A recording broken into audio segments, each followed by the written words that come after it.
dans le cadre de 275 نرحبوا بالسيد المدير بالجامعه اللي التحق بنا يعني تاسف لي يعني التاخر تاعو مرحبا بك سيد عبد الكريم.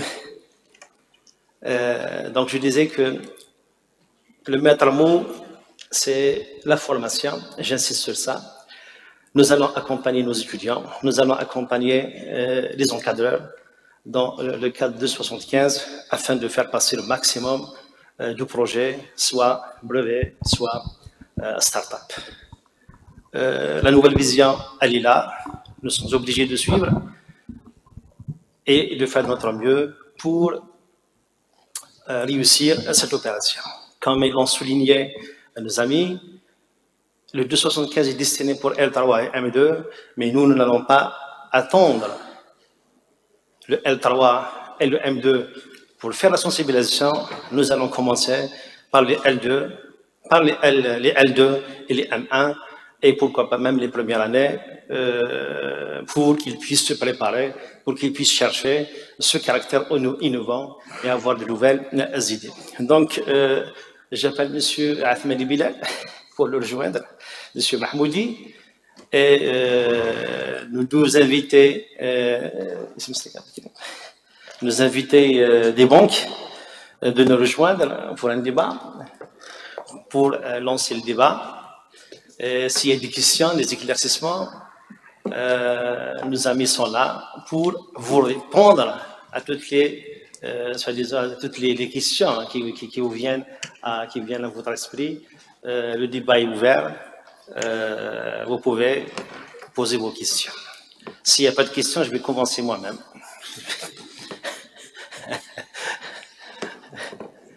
Alors, ma première question, c'est par rapport donc à la suite qu'on va donner à cette journée-là. C'est dans le programme que nous allons fixer d'ici le mois de juin, que ce soit au niveau de la formation, au niveau des facultés, au niveau de la centrale.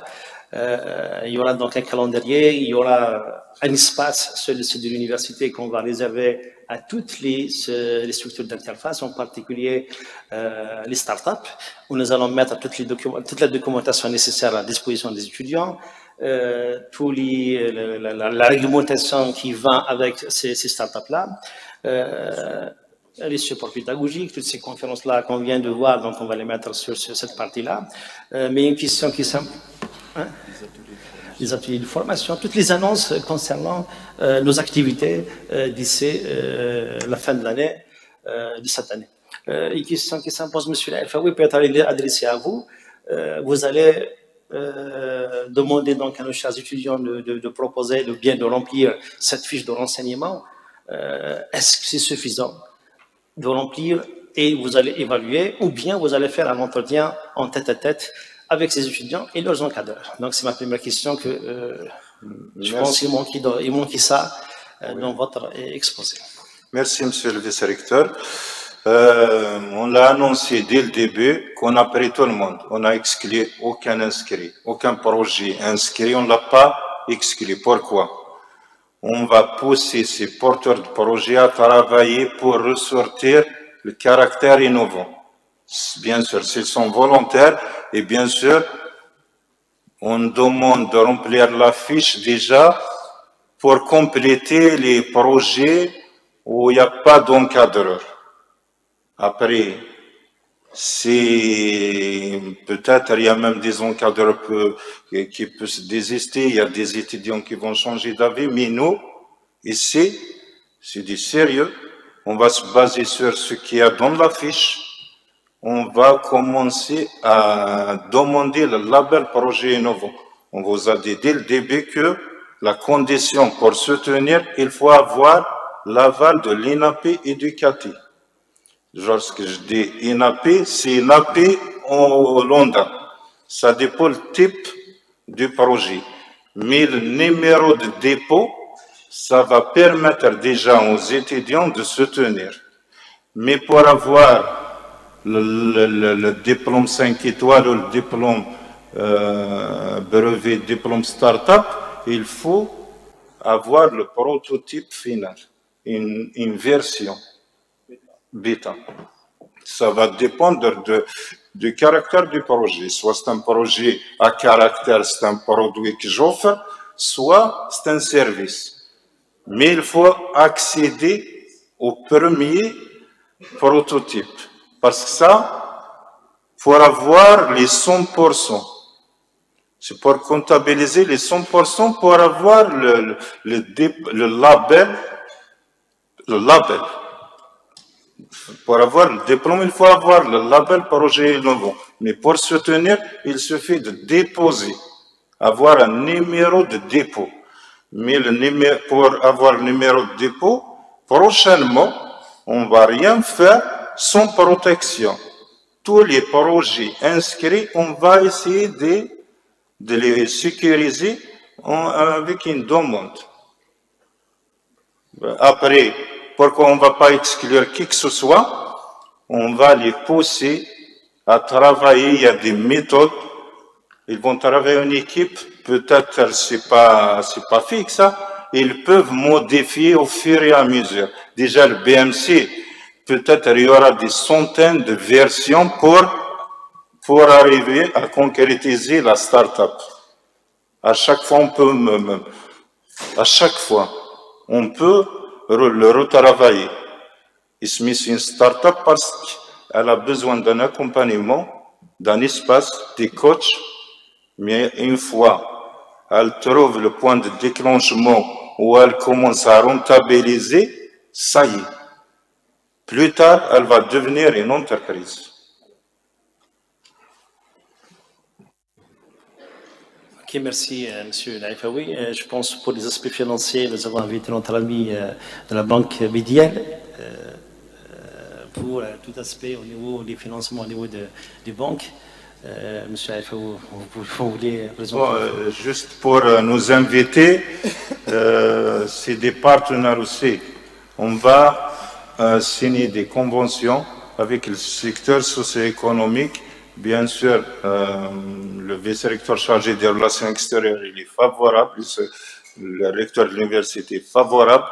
C'est des partenaires. De plus, dans l'incubateur, il y aura deux conseils, le conseil scientifique et le conseil d'administration. Les représentants du secteur socio-économique, ils sont impliqués de fait. De plus, les représentants des banques, parce qu'il y a le financement par des structures récemment créées, l'ASF, Algerian Venture, mais il y a les banques classiques.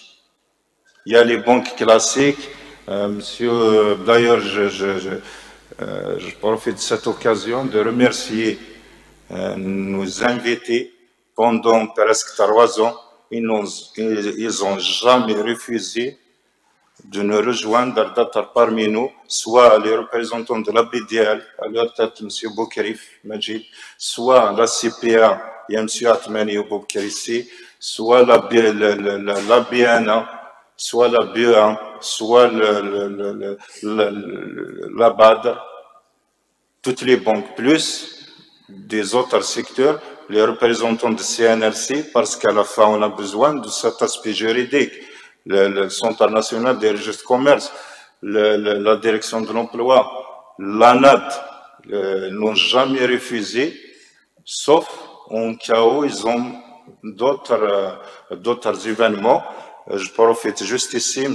Khouder Madani, professeur Madani, il s'est excusé de ne pas assister aujourd'hui parce qu'il y a un autre événement à Targozmour, c'est le centre de recherche en agroalimentaire qui l'anime. Mais nos partenaires répondent toujours favorablement à nos sollicitations et c'est un appui majeur pour développer ce secteur, développer ces idées des étudiants, même son projet innovant, les étudiants, les diplômés qui souhaitent créer un carino au niveau de la NAD, on n'a jamais, moi-même je suis membre de la commission, on n'a jamais refusé un universitaire. Je passe la parole à M. Boukarif.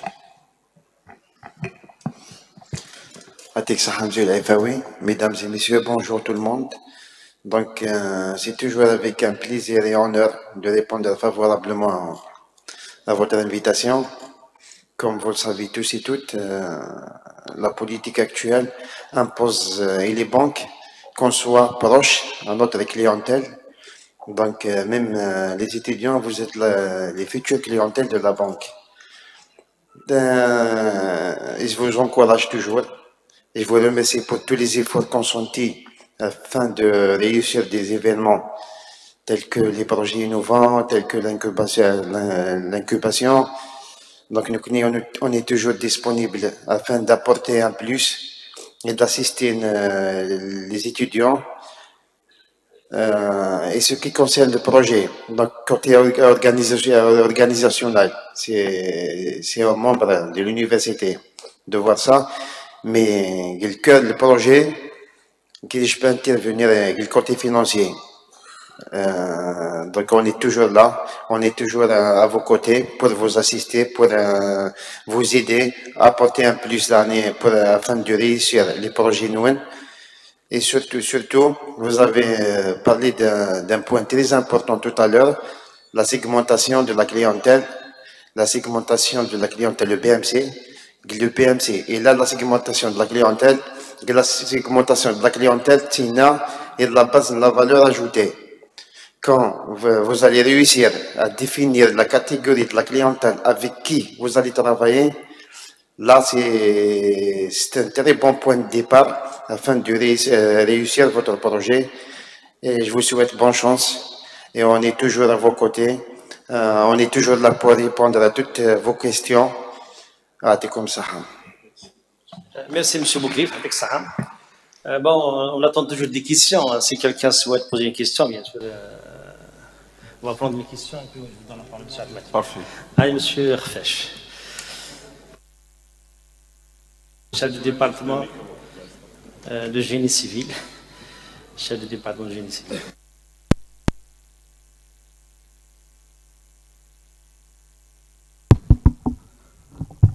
C'est M. Khofesh, chef du département de génie civil. Je pose ma question sur à peu près la part de... On a parlé beaucoup étudiants, l'initiative de l'étudiant, mais c'est l'initiateur. L'idée, c'est à l'encadrant qui a proposé cela. Quelles sont ses parts en cas d'une start-up? On a créé une start-up et ça marche. Quelle est sa part? Est-ce qu'il est pris en charge son idée? Bien sûr, si on a concrétisé une idée, ça commence par un encadrant qui a proposé. Donc, le cadre de l'association, comment il est défini? C'est ça ma question. Une autre question, sinon on va répondre à la question. Oui, madame.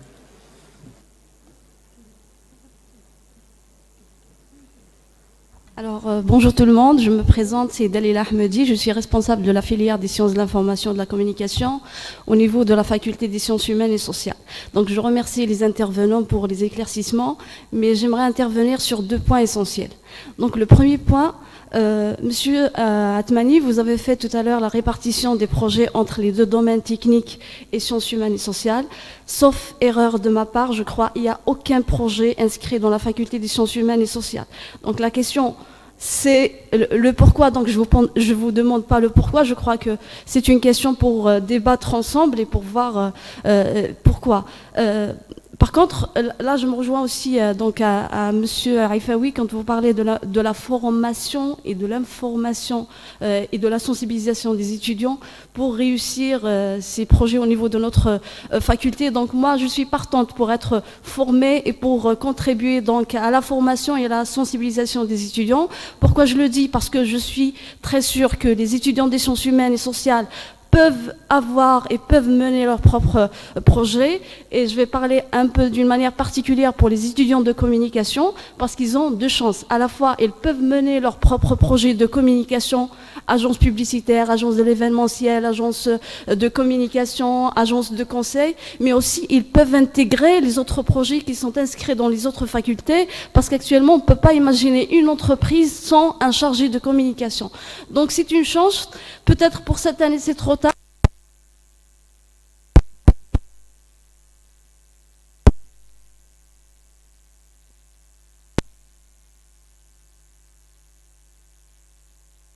Pour mon deuxième point, vous avez fait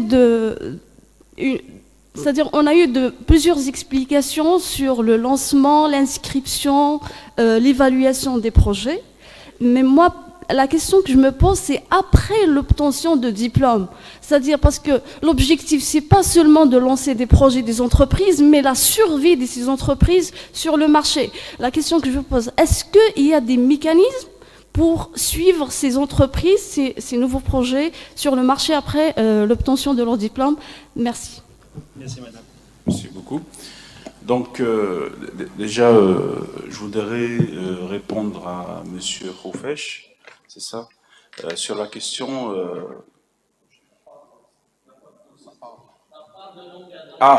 oui, là c'est une question qui a été posée plusieurs fois. Il faudrait que je vous explique une chose, M. Khoufech, en ce qui concerne la start-up. Donc, la part du directeur du directeur de thèse ou du mémoire, etc., elle sera définie par le statut juridique de la start-up. D'accord? Je vous explique une chose.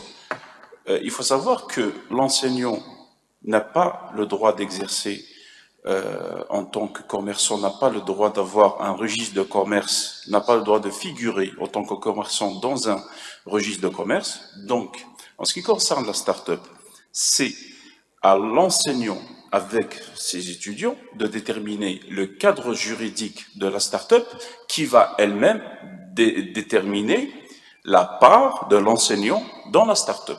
Donc, nous, on ne se met pas de ça. Nous, notre objectif, c'est de mettre la start-up sur les rails, d'accord? Et de donner le plus d'informations possible, ou bien le plus d'arguments possible pour la survie de la start-up dans le domaine économique. Maintenant, en ce qui concerne les brevets, il faut savoir que le brevet est inscrit au nom de l'université. Et l'inventeur garde un droit moral sur le brevet comme étant inventeur ou bien innovateur de la chose. Donc, il faut savoir que le brevet, au niveau de l'ENAPI, il est inscrit au nom de l'université, au nom de l'institution, et c'est tout à fait logique de ce point de vue, car l'étudiant en master, par exemple, ou bien même l'enseignant, ou bien même le thésard, a utilisé les moyens de l'université afin d'atteindre les résultats qu'il a obtenus. Donc c'est pour cela que l'invention, ou bien l'innovation, le brevet est inscrit au nom de l'université. Je réponds à Madame Volontiers. Lorsque j'ai donné la statistique, certains de mes collègues m'ont suggéré de faire la statistique par faculté. En réfléchissant bien, j'ai refusé. En réfléchissant bien, j'ai refusé. Car je suis convaincu que les projets, tous les projets, doivent être des projets multidisciplinaires. Je vous explique. C'est-à-dire que, en analysant les demandes d'enregistrement sur le Google Form, je me suis posé la question de pourquoi cette personne-là, ce porteur de projet-là, n'a pas intégré un étudiant d'économie dans son projet.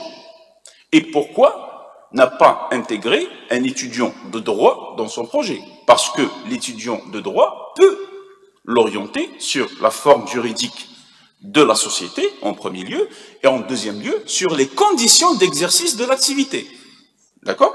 Donc, en ce qui concerne le partage, j'ai préféré partager scinder en deux blocs différents. C'était domaine technique, domaine sciences humaines, mais en scindant en deux blocs, on voit bien que on approche de l'équilibre.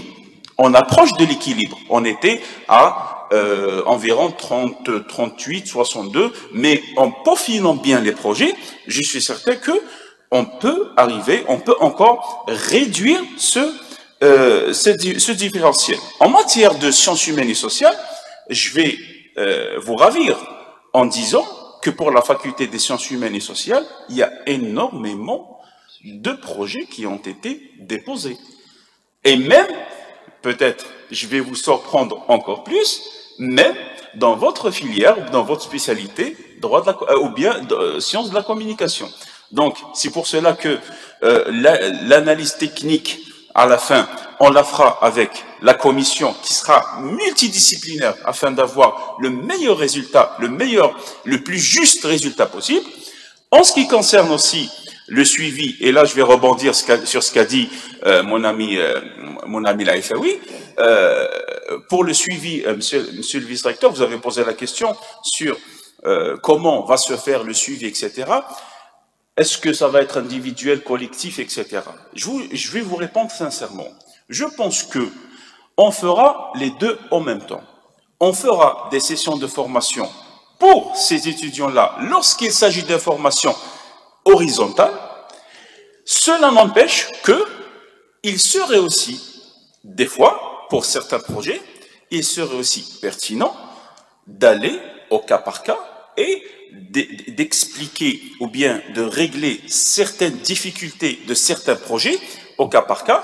Donc, nous ferons volontiers les deux en même temps. Et je voudrais, par cette occasion, aussi remercier la direction de notre université, à leur tête, monsieur le recteur de l'université, pour tous les moyens qui sont mis à la disposition, à notre disposition, afin de réussir au mieux ce projet-là, ou bien de concrétiser au mieux les effets de cet arrêté 1275. Merci. Merci, monsieur Athmani. Bien sûr, donc on est là pour les accompagner, on est là pour leur réussite. Je ne doute pas que tous les responsables vont mettre les moyens nécessaires pour que les étudiants vont trouver des espaces d'expression.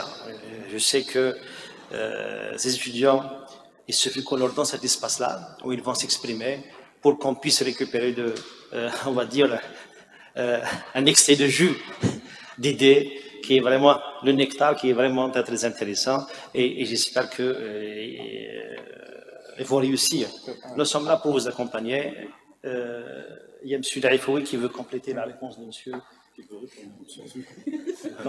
Un complément. Je vais juste compléter ce qui a été dit par M. Athmani. Pour madame, tout le monde, on va exclure personne pour suivre la formation, mais en urgence, vu qu'on n'est pas nombreux, on a besoin d'un représentant de chaque département. Après, il peut être le chef de département, son adjoint, il peut être même le doyen. Mais là, c'est pour en urgence, on a besoin de former, moi, un enseignant pour chaque département. Pourquoi? Vous avez soulevé aussi, qu'est-ce qu'on va faire? Il ne s'agit pas d'avoir que le diplôme. La survie après pour sa start-up. Réellement, la mission de l'incubateur, le 275, ça ne le concerne même pas. L'incubateur, il doit accompagner les porteurs de projets concrets qui vont aboutir à la start-up. Pourquoi on a demandé de former un maximum? Peut-être on va faire 2 sessions cette année. On va former un seul représentant par département. Peut-être après, on va essayer de rajouter. On est toujours flexible. Après, ces gens-là qu'on a formés, ces enseignants, c'est des collègues. Pourquoi j'ai insisté sur le caractère volontaire dynamique? On va souvent appeler à eux parce qu'ils vont nous assister dans notre travail d'accompagnement personnalisé. Monsieur Athmani l'a soulevé, lorsqu'il s'agit des compétences transversales, on ne va pas aller un par un. On va former tous les porteurs de projets. Mais après, pour confiner le business model Canvas, pour travailler sur la segmentation client, utiliser le design thinking, le brainstorming, les autres techniques pour avoir plus d'idées, confiner ce business model qui va lui permettre de démarrer, on a besoin d'un maximum de coachs. Et en même temps, les porteurs de projets, après leur soutenance, ils seront prioritaires pour l'accompagnement après, parce qu'ils vont devenir des diplômés, puisqu'il a choisi ce chemin-là de créer le but de notre gouvernement, lorsqu'ils ont travaillé sur ce décret de résolution de 75, c'est pour créer la richesse, répondre au problème de l'employabilité. C'est-à-dire, ça c'est pas juste un diplôme. Le diplôme, sinon, ils ont déjà un diplôme de base classique, mais on a besoin de quelqu'un qui va créer aussi des postes d'emploi, un poste pour lui, de la richesse, éviter c'est-à-dire de gaspiller la devise et tout, c'est-à-dire on va créer nos besoins par nos diplômés. L'université, c'est un levier majeur pour ça. Moi, j'ai adhéré cordialement à ce projet pour la première fois parce que je suis initié à l'entrepreneuriat depuis, je pense, en 2016-17. Mais j'étais toujours réticent, mais en fin de compte, heureusement que je me suis investi. Ce jour-là, je suis du domaine technique. C'est pour ça que je suis un peu, mais qu'est-ce que je peux apporter? Je suis hésité, mais après, est-ce qu'il y aura vraiment quelque chose de concret?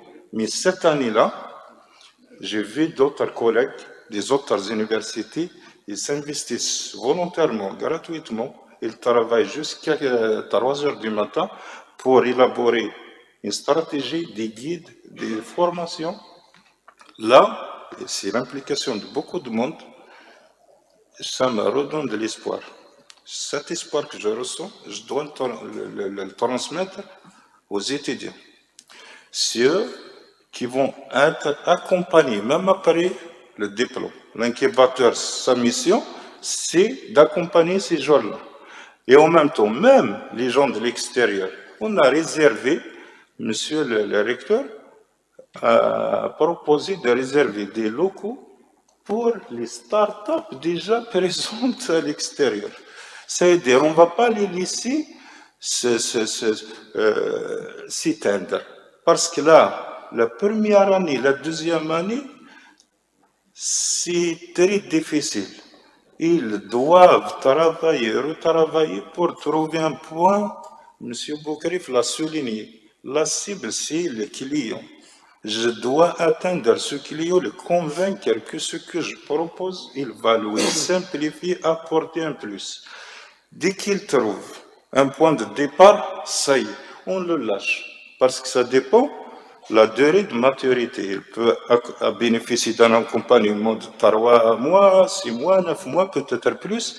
Actuellement, au sein de notre incubateur, il y a 8 porteurs de projets. Il y a 2 ex-étudiantes. Elles ont la start-up, elles ont déposé pour le brevet et pour le label. Et elles ont bénéficié de beaucoup de financement de la part même des Européens, grâce à l'Université de Béjaïa. Soyez sûr qu'on va laisser personne avec un bon projet s'éteindre. Je pense, à peu près, j'ai répondu à ça. Mais pour les formations, on va commencer par un enseignant par département. Plus tard, Inch'Allah, il y aura d'autres sessions pour d'autres collègues. Merci, M. Al-Aifawi. M. Mahmoudi. Oui, donc merci le vice-recteur. Donc j'aimerais rebondir sur ce qu'ont dit mes collègues.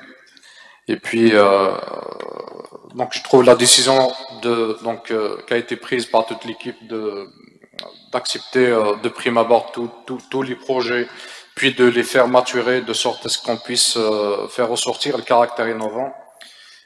Donc très intéressante, d'autant plus que alors que l'on est, donc nos étudiants n'ont pas encore suivi de formation dans ce sens, ce qui se fera incessamment dans quelques jours, parce qu'il y a tout un programme qui a été tracé.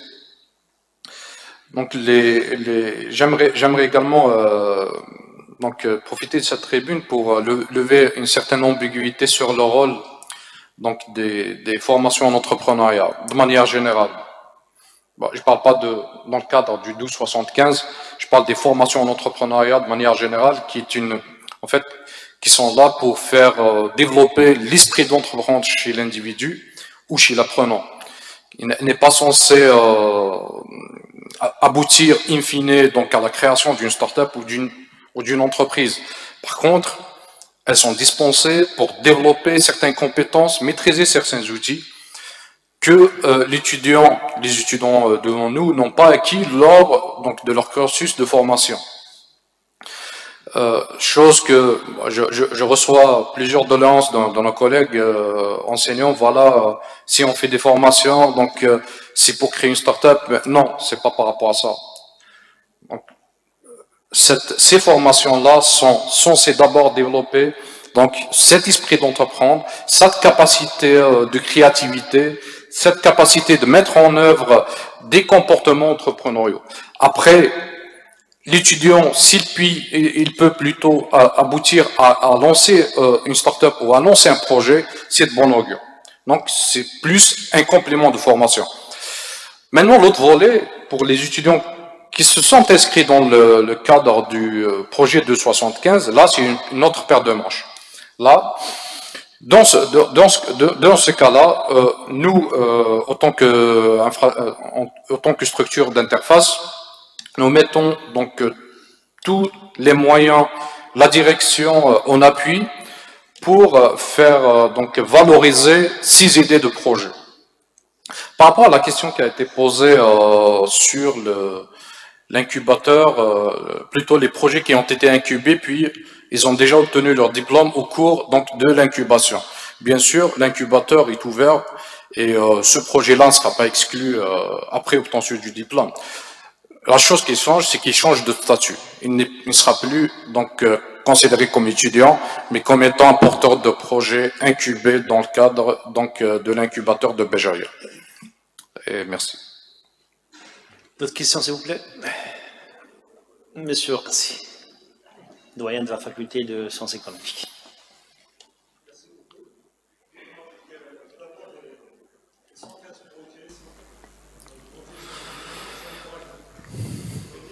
Le micro.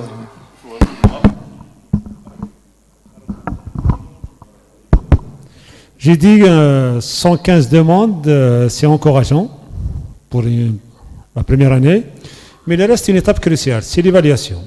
Le vice-recteur de la pédagogie vous a déjà posé la question. Moi, je pense que dans cette phase-là, il faut impliquer le secteur socio-économique. C'est important. Vous pouvez faire au niveau de la commission un premier travail, un premier tri, qui permet de sélectionner les projets potentiellement viables. Mais je pense que l'implication du secteur économique par thématique, on a beaucoup d'entreprises qui travaillent avec notre université, je pense que ça peut aboutir à des projets qu'on peut développer en start-up. Ce n'est pas le nombre qui importe, mais beaucoup plus c'est la pérennité de ces projets. Et je vous remercie. Merci, monsieur Rassi. Je ne sais pas la composition de la commission d'évaluation des projets. Oui, exactement, parce que je l'ai souligné, même je l'ai communiqué à Mme Belhossein, vice-recteur des relations extérieures, c'est-à-dire on devrait impliquer les partenaires socio-économiques dans l'incubateur parce qu'il y a un conseil scientifique, il y a un conseil du ministère. Ces gens-là, puisque c'est des années qui sont dans les commissions de validation et de financement des projets au niveau de l'ANA de Aix-en-Sèche, ils ont une énorme expérience. Là, M. Boukrif, directement, il a détecté que la valeur ajoutée, elle est en lien direct avec le segment client. Parce que là, je réponds à un besoin et je saisis l'opportunité. Ces partenaires-là, on va impliquer un maximum, ils vont être dans le jury, on va même peut-être pour certains projets les inviter à prendre part dans les jurys de soutenance. Et c'est mentionné dans le décret de création de l'incubateur et dans le décret de résolution de 75. Ces partenaires, c'est vraiment des partenaires clés pour la réussite, parce qu'après l'université, c'est eux. Ils vont aller vers les banques, vers le CNRC, leurs clients kiff. C'est-à-dire c'est un écosystème. Là, l'université, la tutelle, elle a impliqué les enseignants universitaires pour l'élaboration des offres de formation, les guides et tout, mais après, ce n'est pas suffisant. On n'a pas ce pouvoir à l'extérieur de l'université. Ces partenaires-là, ils ont le pouvoir, ils ont le savoir-faire aussi. Et on va les impliquer. Après, je rejoins le professeur Okassé, c'est pas la quantité, mais c'est si on a 2-3 projets qui vont aider notre secteur économique à créer de la richesse, c'est formidable. Soyez sûr que sur cette année-là, c'est un début, mais on prépare les années à venir. On a insisté sur les formations pour les enseignants et tout dans leur domaine. On est tous des enseignants, des pédagogues, mais pour accéder à avoir d'autres compétences, c'est primordial pour notre université. Si on commence par cette année, on va faire des sacrifices. Je vais juste corriger lorsque j'ai dit que l'incubateur n'a aucun lien avec les 275. C'est entre guillemets. La mission de l'incubateur, c'est accompagner des porteurs de projets qui vont aboutir directement ces startups. Mais là, les structures de l'université, soit l'incubateur, la maison d'entrepreneuriat, le CAT et le but, on doit être les leviers pour cette année et on va préparer. Après, dès qu'on met les choses en place, nos responsables sont conscients. Ils nous ont donné des cartes blanches. Après, l'année prochaine, on va commencer à structurer les choses et à mettre en place beaucoup de choses. Cette initiative de former, ça vient uniquement de nous. C'est pas une directive qui vient de l'extérieur, mais on a besoin de ça. Ces gens-là, ils vont sensibiliser et en même temps apporter un accompagnement spécifique, parce qu'après, on va travailler projet par projet. Et on va l'aider à le concrétiser. C'est beaucoup, mais malish. Si on a plus d'enseignants formés à ces techniques-là, même on va faire appel à d'autres coachs de l'extérieur. On a le Darwa, c'est mentionné dans l'arrêté. Même moi-même, avec M. Atmani, avec une autre enseignante de biologie, on a suivi une formation au niveau de l'université de Tizi Ouzou. C'est un partage de savoir. Personne ne détient le savoir, on doit le partager, mais on doit travailler tous dans l'intérêt national. Est-ce qu'il y a des questions, d'autres questions? Les étudiants beaucoup plus? Je voudrais, si vous permettez, monsieur le vice-recteur, je voudrais déjà rebondir sur ce qu'a dit Karim et répondre à une autre question posée par monsieur Kassi, puis ouvrir pour une autre question, si vous le permettez.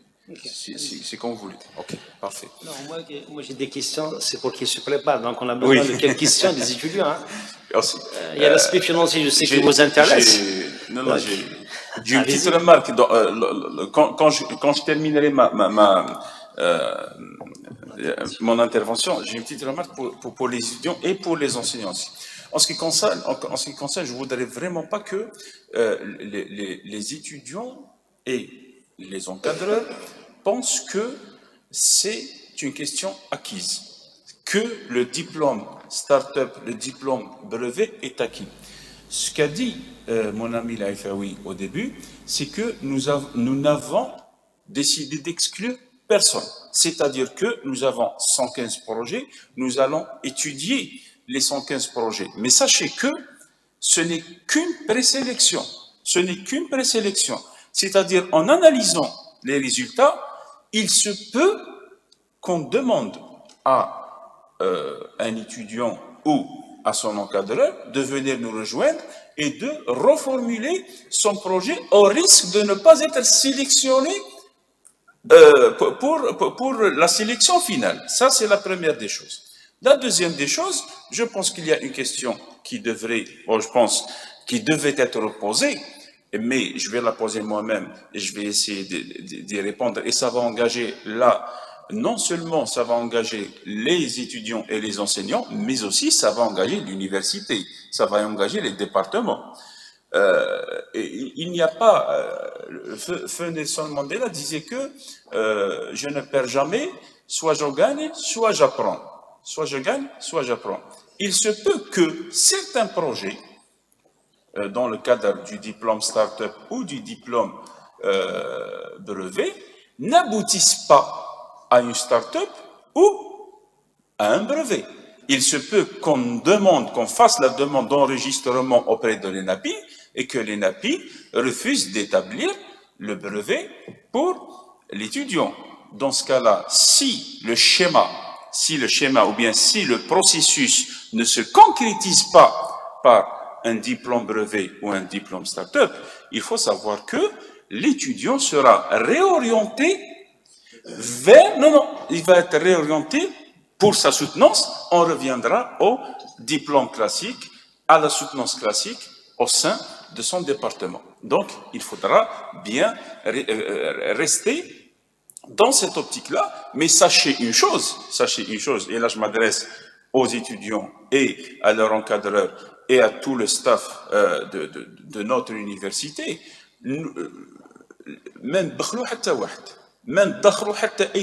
soyez-en sûrs, on va extraire le meilleur de chaque projet. Maintenant, il y a qu'un un projet WIN, c'est vraiment très compliqué. Oui, on va demander à l'étudiant complètement de changer de créneau parce que le caractère innovant de la chose n'est pas évident ou là n'est pas là par exemple madame nous a parlé des agences de communication. Les agences de communication, madame, il existe des centaines sur le marché, donc elles ne peuvent pas être des start-up. Donc il faudra vraiment de la valeur ajoutée pour qu'on puisse la qualifier de start-up avec une scalabilité importante lors des 3 prochaines années. D'accord? Donc c'est juste pour ça, monsieur le vice-recteur. Ok, merci pour les éclaircissements. Monsieur Hadji, vous voulez poser une question? Allez-y.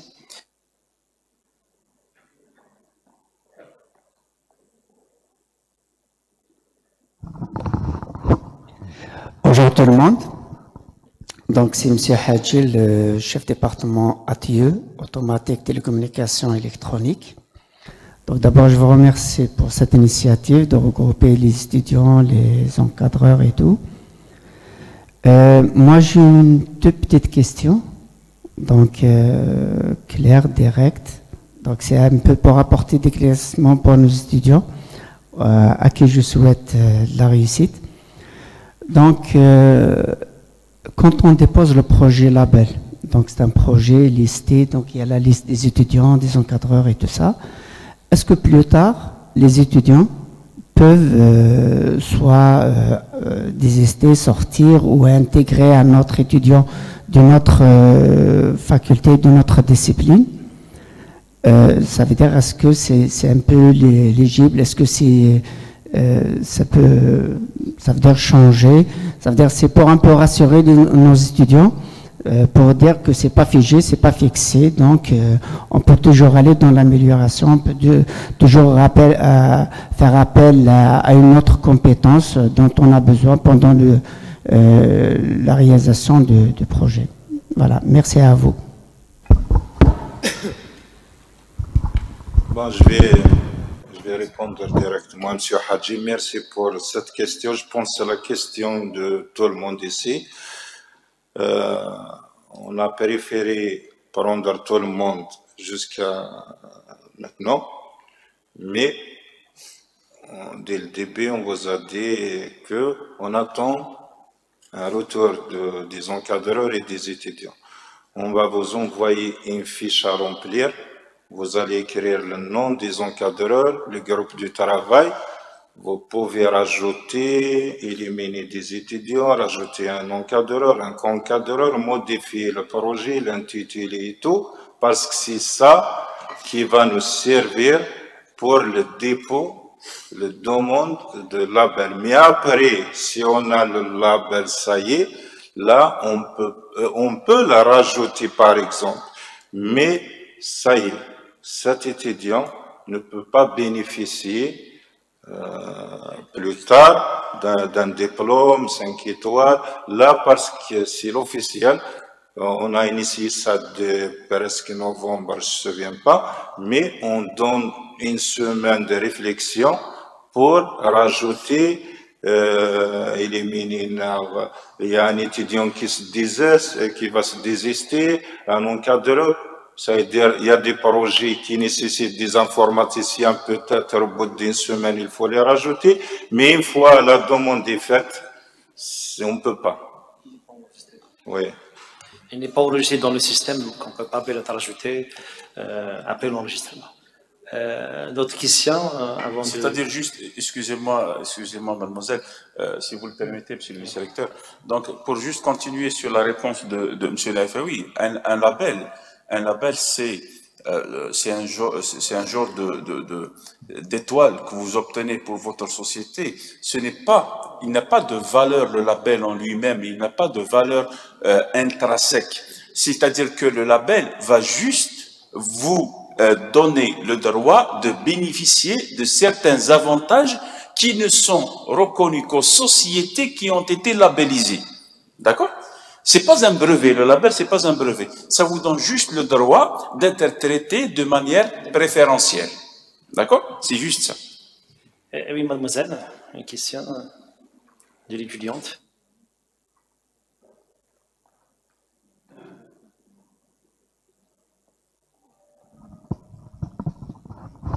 Alors, bonjour tout le monde. Donc, je suis une étudiante en fin de cycle, master de communication et relations publiques. Donc, avant de poser ma question, donc je voulais un petit peu parler sur le start-up.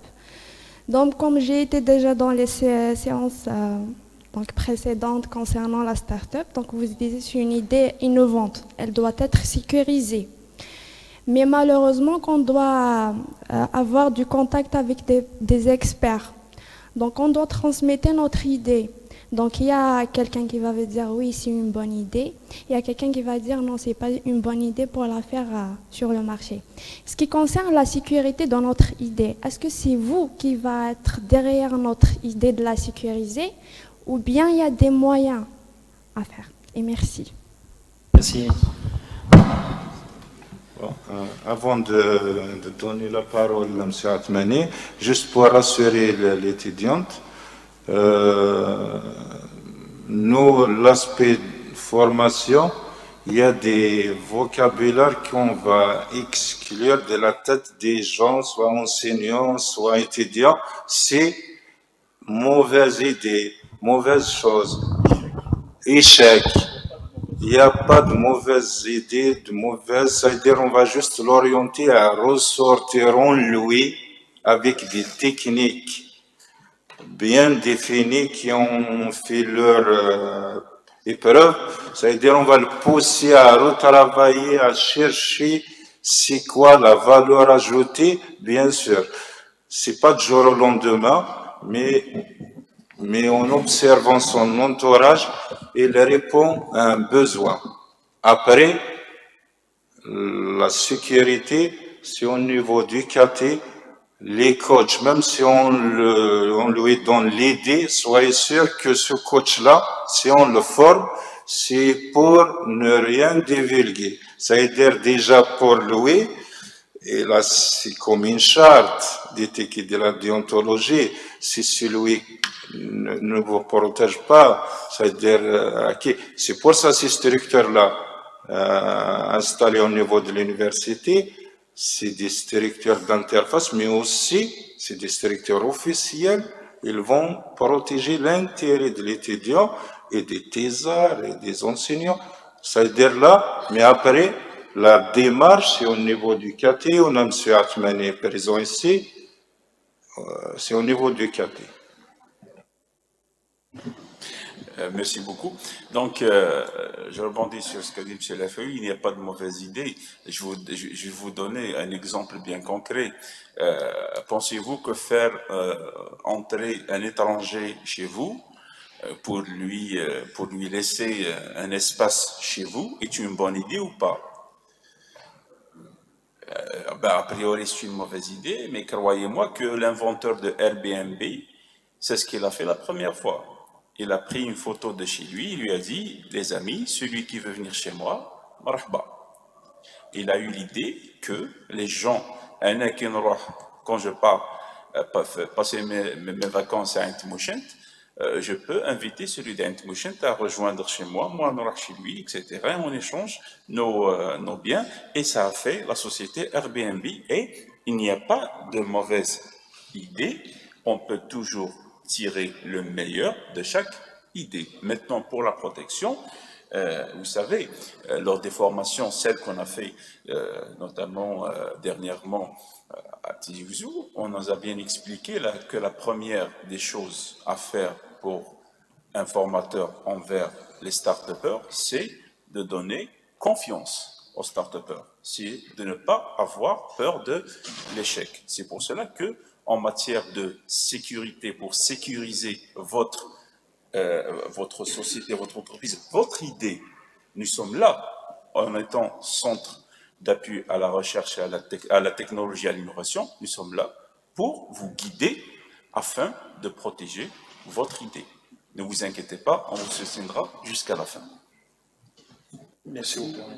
Si vous permettez, monsieur le vice-recteur, j'aimerais rassurer l'étudiante sur les formations que vous êtes censé suivre dans le cadre de l'arrêté 1275.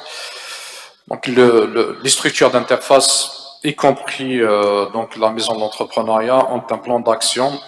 Donc vous serez invité très vite dans les prochains jours à suivre un programme de formation.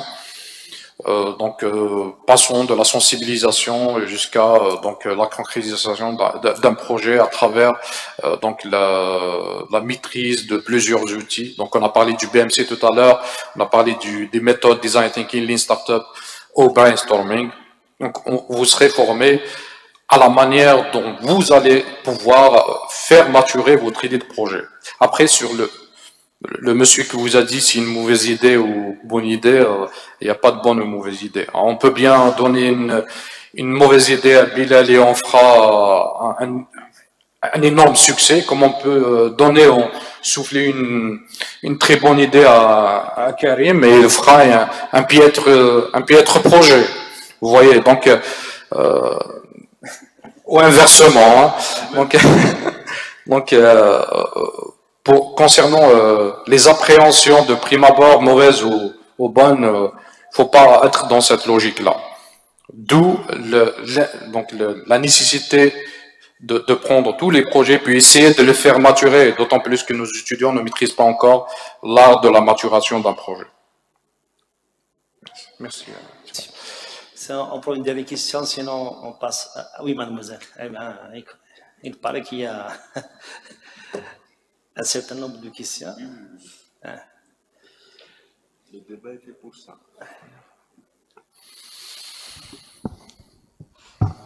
Alors, bonjour tout le monde, je me présente, c'est Iman Mohoub, étudiante en Master 2, spécialité biotechnologie et santé. Tout d'abord, je vous remercie pour cette initiative, c'est vraiment bénéfique, les explications et tout. Pour ma question, c'est par rapport à la sélection. Vous venez de dire que c'est une présélection pour l'instant. Donc, personnellement, même beaucoup d'autres groupes, donc notre département nous a partagé des thèmes. Même il y a des étudiants qui ont commencé leur stage à l'extérieur. Ils ont fait des conventions, etc. Mais qui se sont aussi inscrits au cadre 1275. Moi, personnellement, je viens de commencer mon stage, mais aussi j'attends la réponse. Donc, est-ce que j'arrête le stage? Non, d'accord. Donc, c'est une présélection. D'accord, heureusement. Merci. Juste une chose, une présélection, on a décidé de prendre tout le monde. On va envoyer des fiches à remplir. Le projet qui va être exclu, c'est le projet où il n'y a pas d'étudiants, c'est le projet où il n'y a pas d'encadreur. Après, pour le caractère innovant, vous cherchez à nous donner c'est quoi le caractère innovant pour demander le label projet innovant. Mais après, dans l'incubateur, dans les autres structures, on va vous coacher à pousser à travailler. Mais on n'exclut personne. Si on exclut un projet, ça veut dire qu'il n'y a pas d'encadreur. c'est qu'il n'y a pas d'étudiants. On ne peut pas travailler avec un encadreur, on ne peut pas travailler avec un étudiant sans encadreur, et on ne peut pas travailler avec personne d'autre. Ça veut dire, on n'a pas exclu, c'est pas une présélection, ça veut dire il y aura des gens qui sont recalés, ça veut dire on met dans la tête de l'étudiant, est-ce qu'il va aller vers le PFE classique, est-ce qu'il est dans... Non. Si vous insistez sur votre projet, il faut répondre, remplir le fichier. Et bien sûr, l'encadreur, il doit signer aussi. Vous faites pareil avec les projets classiques, non? La signature des deux étudiants, c'est pas un, et il y a la signature des encadreurs. Après, on les dépose dans les départements. On va faire la même chose. C'est juste, c'est un engagement. Je pense qu'on a donné la chance à tout le monde. Que même l'idée au départ, donc, elle n'était pas claire, mais avec l'entretien, donc avec la formation, donc il se peut que l'étudiant va changer un peu sa vision par rapport à son projet et peut-être il deviendra un projet donc intéressant. Même si l'idée donc était une idée générale, mais avec l'entretien, avec la formation, il se peut que ce projet sera transformé et devient, et c'est le rôle de tout le monde, de pousser un peu l'étudiant à aller en profondeur dans ses pensées pour qu'il puisse rendre cette idée-là comme une idée intéressante, innovante. Je pense... Le vice-recteur m'a attendu la perche. Il faut que vous sachiez une chose. Un business model ou un modèle économique n'est jamais figé. Il est évolutif. Donc vous allez voir dans les jours à venir, quand vous allez élaborer votre premier jet de BMC, il ne sera pas du tout le même à la fin des formations. D'accord? Et il se pourrait même que vous changez carrément de stratégie entrepreneuriale. Au maximum de formations qui vous seront offertes. Pour l'étudiant qui dit que je vais abandonner mon stage, non. Vous faites les deux en même temps. Et il faut être une super étudiante, vous allez faire des efforts supplémentaires entre un diplôme classique et votre idée que vous souhaitez concrétiser en start-up. C'est important. Vous allez à l'équipe tout simplement, vous allez faire un effort supplémentaire. C'est pas facile, mais si on croit, on réussira et on arrivera, Inch'Allah. Monsieur Oudia, vous voulez poser une question, allez-y.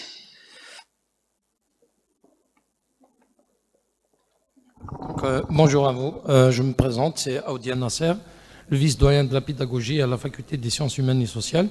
Donc, je voudrais en premier lieu remercier les intervenants pour leur intervention, pour les éclaircissements. Par contre, j'ai deux préoccupations majeures par rapport à cette idée de création de start-up. La première, c'est-à-dire quand on voit le chiffre présenté, c'est vrai, on va dire, il est réduit par rapport au nombre d'étudiants, etc. Mais il est satisfaisant comme première expérience. Bon, on va dire, vous l'avez déjà expliqué, ce n'est pas tous les projets déposés qui vont réussir, etc. Moi, à mon sens, les projets qui vont réussir, c'est ceux de L3. Pourquoi? Parce qu'ils ont encore la chance de continuer à l'université, de peaufiner les dés, de renforcer les dés et de donner plus de maturité à l'idée. Sur ce point, justement, y a-t-il une réflexion d'intégrer le module entrepreneuriat dès le premier cycle, c'est-à-dire dès les premières années du premier cycle, c'est-à-dire en première année, en deuxième année?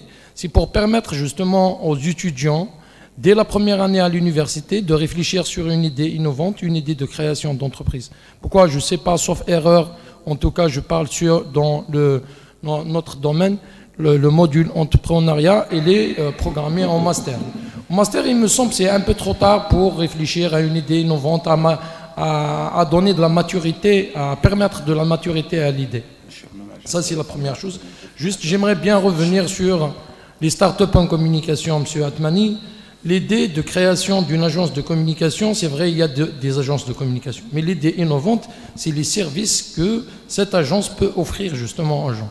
Nous avons des agences de publicité. Nous n'avons pas des agences de conseil en communication. Et ça, c'est une idée innovante, justement.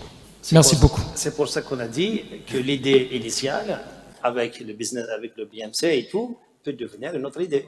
Donc l'étudiant, il va changer sa manière de réfléchir par rapport à l'agence de communication, par exemple. Donc si vous permettez juste, monsieur le vice-recteur, de répondre à notre ami Sir Nasser Aoulia. Donc, en premier lieu, j'avais bien expliqué à madame que les agences de communication, elles existent partout. Maintenant, il faudra trouver le caractère innovant pour qu'elles deviennent start-up avec une scalabilité à moyen terme. En ce qui concerne le chiffre, donc juste pour vous corriger, le chiffre de 115 projets. Sachez que le chiffre actuel lancé par la Commission nationale est de 9000 projets. 9000 idées, 9000 projets enregistrés. Sachez que si on divise les 9000 projets sur les universités, les centres universitaires, les écoles supérieures, etc., qui sont au nombre à peu près de 130, donc on aura une moyenne de 87 à 88 projets par établissement. Sachez que avec 115 projets, l'université de Béjaïa est au-dessus de la moyenne. Est au-dessus de la moyenne. C'est pas que c'est insuffisant ou là, on est au-dessus de la moyenne. On est fort les 87 projets de moyenne en général. Donc c'est juste pour ça, à travers ça que je voulais répondre. Juste pour notre collègue, le vice-doyen chargé de la pédagogie au niveau de la faculté sciences humaines, pour insérer directement un module dans les canevas d'offres de formation, il faut passer par la commission régionale, la commission nationale. C'est un peu difficile dans le domaine technique, les troisième années, ils ont ce module, mais pour les autres facultés, pas encore. C'est le travail des responsables des domaines et de formation et de filières, spécialités. Mais nous, on ne va pas attendre tout ça. Si on forme un maximum d'enseignants et on va demander aux enseignants de former chaque année 1, 2, 3 groupes, et on va, puisque la Semaine mondiale de l'entrepreneuriat, plus d'autres événements, on va promouvoir l'esprit d'entrepreneuriat au sein de notre université. Si on a plus de coachs, plus de formateurs, on n'a pas besoin d'insérer un module. Parce que là, insérer un module, on va enlever un module de spécialité, puis c'est un peu, je ne vais pas dire moche, mais on va empiéter sur la formation. Mais là, on va faire des sessions, déjà, c'est notre mission. Merci. Ok, pour cette histoire de formation, je pense peut-être des matières au choix dans les différentes offres de formation peut faire l'affaire et on aura cette flexibilité d'introduire n'importe quelle matière au bon moment ou à un niveau quelconque de L2, de L3. Je pense qu'il faut travailler sur les offres de formation. Et je pense que c'est mieux de mettre un panier dans les unités d'enseignement transversal ou découverte plutôt, qui va nous permettre d'introduire même d'autres notions sur l'entrepreneuriat ou bien sur toutes ces formations de BMC et autres. Donc c'est mieux. Donc c'est à la préparation de l'offre de formation. Alors donc et là, je ne sais pas, donc le temps passe et il y a beaucoup de mains qui sont levées pour poser des questions. Donc, on prend les deux dernières questions et nous allons terminer avec notre ami M. Boukri qui va faire une dernière intervention et je pense qu'on passe à la clôture. Allez-y, allez-y. Vous posez votre question, essayez d'être rapide et bref. Bonjour tout le monde, je me présente, c'est M. Amran. Je suis chef département de psychologie et d'orthophonie au niveau de la faculté des sciences humaines et sociales. Donc ma question, c'est par rapport au sort de l'encadreur, des encadreurs. C'est-à-dire, est-ce que le travail de l'encadreur s'arrête le jour de la soutenance ou si l'idée va réussir, bien sûr, et l'idée va devenir un projet. L'idée, c'est-à-dire le projet va réussir, va devenir une entreprise. Est-ce que cet encadreur va devenir un consultant? Je ne sais pas. C'est-à-dire, est-ce que c'est bon, la relation avec le projet s'arrête? Voilà ma question. Merci. Allez-y, on prend les deux questions et puis on va répondre. Allez-y, Madame Maroua. Vous allez poser. Allez-y.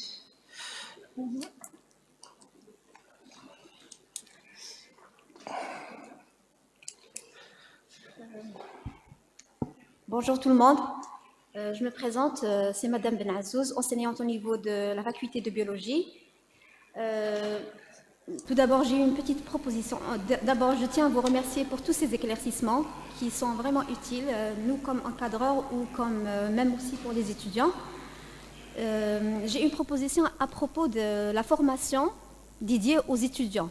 C'est-à-dire, vous avez parlé de l'entrepreneuriat. Je vois que c'est intéressant pour développer chez les étudiants l'esprit entrepreneur, mais je vois aussi, est-ce que c'est possible d'organiser des rencontres de ces étudiants avec des gens qui ont déjà créé des startups et qui ont réussi à passer à l'entreprise et à produire, parce que comme M. Al-Ifawi l'a dit, il n'y a pas, c'est-à-dire, il n'y a pas comme l'exemple de quelqu'un qui a concrétisé la chose. C'est-à-dire être en contact avec eux, ils comprendront par exemple les problèmes. Les success stories, on peut les faire. Il n'y a pas mieux que quelqu'un qui a exercé, qui a créé une entreprise, être en contact avec ses étudiants. Oui, il y aura des sessions de témoignages d'entrepreneurs qui seront dédiées aux... Voilà. J'ai aussi une petite question à propos de la fin, c'est-à-dire une fois que les étudiants, par exemple un groupe d'étudiants de 4 à 6 étudiants porteurs de projets, par exemple, à la fin, quand ils concrétisent leur start-up, après, qu'est-ce qui va se passer après? C'est-à-dire, ces étudiants, moi personnellement, les étudiants m'ont posé la question. J'ai un groupe de 6 étudiants. Est-ce que ces étudiants-là, pour créer leur entreprise, est-ce qu'ils sont obligés de la créer ensemble ou bien est-ce que, par exemple, ils peuvent se partager deux après ou c'est-à-dire qui va financer aussi ce projet? Comment on va passer au financement, à la concrétisation après? Merci. Madame, je pense que c'est bon.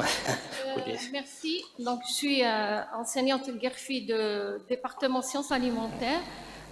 J'ai donc, je ne sais pas si c'est des questions ou des propositions ou de recommandations, c'est pourquoi ne pas proposer par département un enseignant chargé pour tout le processus de brevetage. C'est un point important. J'ai proposé un projet start-up brevet et donc maintenant, donc, si je tombe dans la situation à faire donc, la recherche, si j'ai des connaissances au préalable, comment faire, quelles sont les bases de données, comment faire donc, la recherche, pour, maintenant, c'est-à-dire j'éviterai donc le risque que mon projet est déjà donc, réalisé. Comme je recommande une autre chose, est-ce qu'il y a dans vos projets de création un réseau interuniversitaire pour, bien évidemment, échanger les échecs, les obstacles pour la bonne réussite. Et merci. Merci, madame.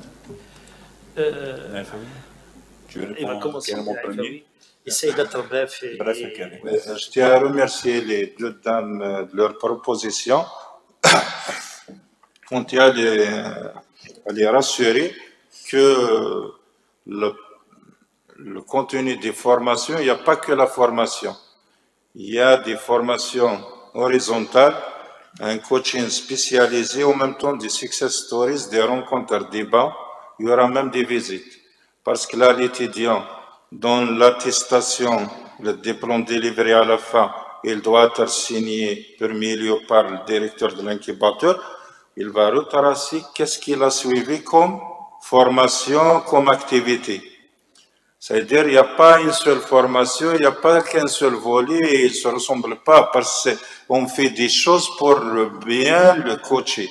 C'est-à-dire, on va retracer qu'est-ce qu'il a suivi au sein de l'incubateur, de la maison d'entrepreneuriat, du bleu, des autres interfaces. C'est-à-dire, il y aura des visites, il y aura des rencontres, débats, il y aura des success stories. Après, pourquoi ne pas mettre un représentant pour chaque département? L'instance officielle, c'était le CAT, il est en lien directement avec l'INAP, et le CAT, c'est un livrable de l'OMP, l'Organisme mondial de la propriété intellectuelle. Ça veut dire qu'on ne peut pas créer pour chaque département puisqu'il y a une instance officielle en lien direct, parce qu'il faut accéder à la base, aux bases de données. Il y a une centaine de bases de données. On ne peut pas donner cet accès à tous les enseignants. Donc, merci beaucoup, Monsieur le vice-recteur. En ce qui concerne la question posée par notre collègue sur la part de l'encadreur, il me semble que j'ai déjà répondu à cette question, mais je vais volontiers réitérer ma réponse. C'est que c'est le statut de l'entreprise qui va déterminer la part de l'encadreur dans l'entreprise. Ce n'est ni à l'incubateur ni à l'université de le faire. En ce qui concerne Madame qui pose les questions, les étudiants se posent la question sur le devenir de leur start-up.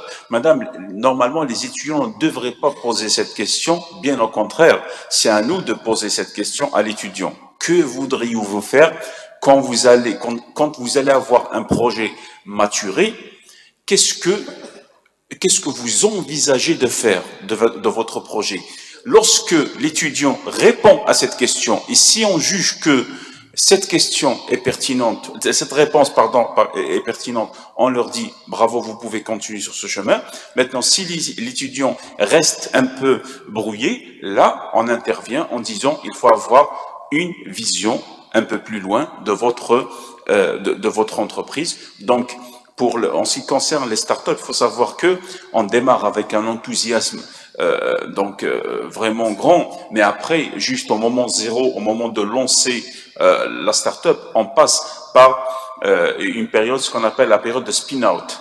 La période de spin-out peut durer entre 2 à 3 ans. Après 3 ans, la scalabilité de la start-up devrait intervenir. Et si cette scalabilité est assez intéressante, on passe du système ou bien du cadre de start-up, on passe à scale-up. On passe à une phase de scale-up et elle sort de la phase de start-up. Donc, il faut faire très attention, il faut réfléchir à cette phase-là. En ce qui concerne, je pense, la question de réseautage, Madame, je vous explique que il y a des écrits de Monsieur le ministre de l'Enseignement supérieur de la Recherche scientifique pour tous les incubateurs nationaux, tous les incubateurs universitaires nationaux, pour tous les laboratoires de recherche de toutes les universités, d'ouvrir les espaces aux porteurs de projets. C'est-à-dire que si vous êtes dans un cadre de diplôme brevet, et vous êtes inscrit dans le cadre de diplôme brevet, ce problème-là va se poser au moment du prototypage, du produit. Donc, cette question va se poser. Un étudiant donc de Béjaïa peut se déplacer dans un laboratoire qui est à Alger, ou bien à Amsterdam, ou bien à Tlemcen, afin qu'il puisse accomplir sa période de prototype, ou bien le prototypage, qu'il fasse des analyses peut-être, ou bien qu'il fasse... On sait par exemple que l'université de Tlemcen dispose d'une imprimante 3D, etc., avec certaines caractéristiques. On peut, donc, le responsable d'incubateur ou bien le responsable de l'établissement peut faire une lettre de recommandation pour cet étudiant et le laboratoire de Tlemcen doit ouvrir ses portes à cet étudiant afin qu'il puisse accomplir ses travaux.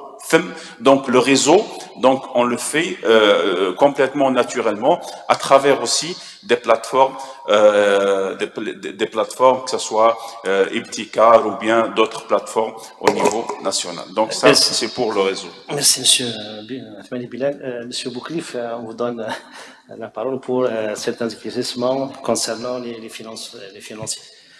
Donc, si vous me permettez, je vais porter un éclaircissement sur un point très important qui a été soulevé par les intervenants. C'est le suivi et la concrétisation du projet. Donc, l'étudiant, dans le porteur du projet, s'il est là, il est formé par l'université. Donc, l'université a fait ce qu'il faut faire pour passer à la vie professionnelle. Mais il a l'étudiant, le porteur du projet, pour concrétiser son projet. S'il ne vient pas, je viendrai le chercher. C'est pour ça qu'on est là. Donc, il faut se mettre à la place du porteur du projet. Il a le diplôme en main. Donc, qu'est-ce que je dois faire? C'est pour ça qu'il faut l'assister pendant toute la formation pour sensibiliser les porteurs du projet afin de foncer vers la vie professionnelle, afin de concrétiser leur projet.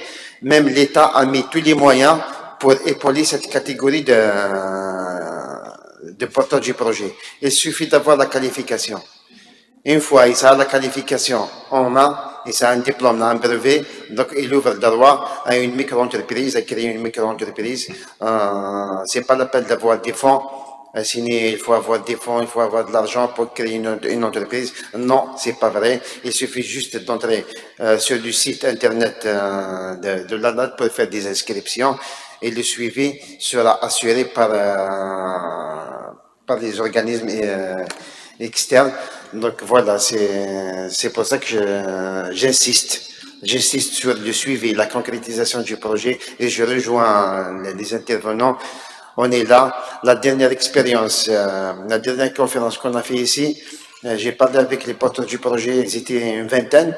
Je leur ai laissé nos coordonnées, moi, mon collègue de la CPA, notre numéro de téléphone.